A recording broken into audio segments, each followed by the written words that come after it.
What is going on, everybody?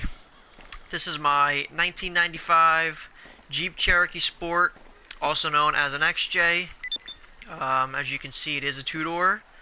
It does also have the 5-speed, which is a pretty desirable setup.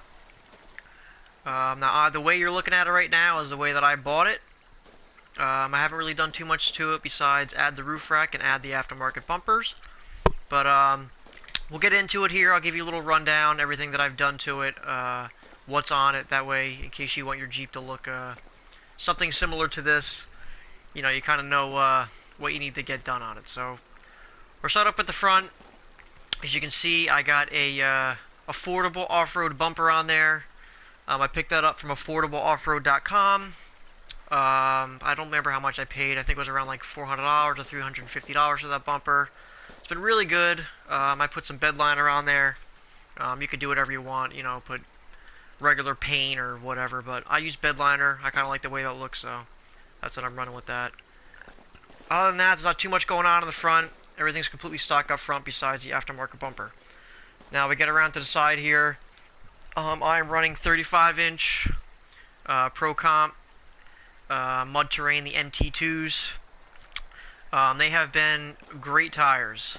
They handle really well in the mud. They're pretty good on the street. They're not too loud. They do make a little bit of noise, but obviously it's a mud terrain tire, so you're going to hear some noise. But they're not too bad. They're pretty good. So far they're wearing pretty good. Overall, I'm happy with them. I would recommend them. It's a 35 12.5 R15. For the lift kit that I have a Clayton long arm setup on here. 6.5-inch 3-link setup. Once again, came on the Jeep when I got it. It's a really good setup. If you look at Clayton lift kits online, they go for quite a bit of money. But that came on the Jeep when I bought it, so I was able to save some money there. But Clayton makes a great lift. So far, it's been great. I get plenty of flex out of it. I also do up front, I forgot to mention, I have the Rough Stuff 1-ton steering on here, which is great because it completely eliminates death wobble. I could do 60 miles an hour and run over speed bumps, and I won't have any type of death wobble. So the 1-ton steering on here is great, and then having the 35-inch the long arm, this Jeep can pretty much do whatever you need it to do, whether you're driving on the highway or going out on the trails. It pretty much is a all-around solid Jeep here. Alright, go around to the side. I got some rock sliders on there. I'm not sure of the brand. They were on the Jeep when I got it. I think they look pretty good. I like them on there, so I'm probably going to keep those on. It does have window tint, as you can see. I'm not sure of the percentage. Probably like 15%, maybe 20%. Maybe even 25%, but definitely not 10. I'd say it's probably about 15% or so. I'm happy with it. Once again, it was on the Jeep. It looks good. Kind of sucks at nighttime when you're trying to off-road. It makes it hard to see in trails and stuff, but I like the way it looks, so I'm probably going to end up keeping that on there. My roof rack I have up here is an Arxon 64-inch roof rack. I've owned it for probably a year and a half or so, maybe a year I've had it on here, or had in general. I had another Jeep before this with that roof rack on. It's holding up pretty good. It is starting to get some rust on it. It is a cheaper roof rack, but overall, I'm pretty happy with it. It gives a nice little look. I like the safari type look. And for the price, I think I paid $130 for it, so pretty good deal on that. Go around to the back here. I did do a bumper delete. Kind of gave me some more ground clearance. I also kind of like the way it looks with the bumper deleted, so that's what I'm running here in the back.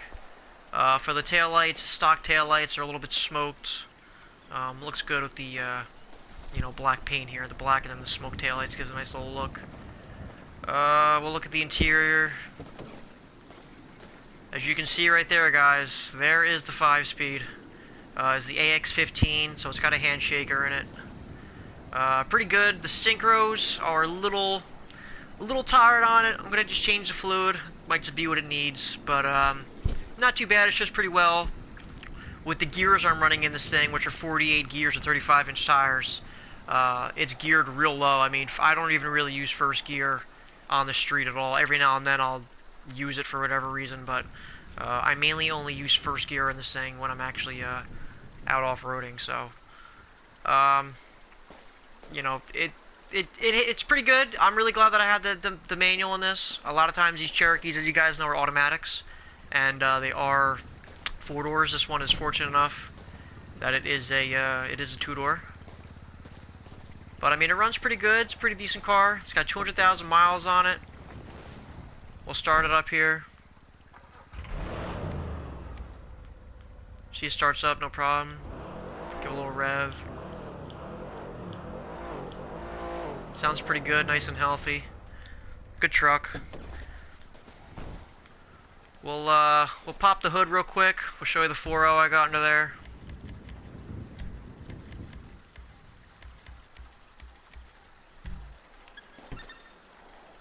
So there we go, guys. Right here we got ourselves the 4.0 inline 6. As you guys know, or I'm sure most of you guys know, these are absolutely great motors. Pretty reliable. You know, they do have a couple little things that they will go wrong depending on year to year, but overall, for the most part, the 4.0s are great motors. They're really hard to blow up. You got to really try and not maintain it for that motor to blow up. So, you know, this Jeep does have like almost 200,000 miles on it, but it's still running pretty good. Running like a champ. I really have no complaints so far. But, I mean, that's pretty much it of walk around here. I don't really know what else to say about it. It does have a front locker. I'm not sure what type of locker. It's just I believe a Yukon Grizzly lunchbox locker up front. If you go off-roading and you don't have lockers, man, what a difference. My other Jeep that I had before this, I did not have a locker in it. It was open diffs, and I'll tell you what, having a front locker, even just one locker, makes a world of difference going off-road. But that's pretty much it. I do have some plans for it. You know, I eventually want to get some of the paint fixed on here. A couple things I need to do on it, but you know, maybe I'll do a motor freshen up on it. The motor is getting a little tired, but other than that, like I said, it runs pretty good. And you know, any questions, comments, anything like that, just let me know down below. And I'll see you guys in the next video. Peace.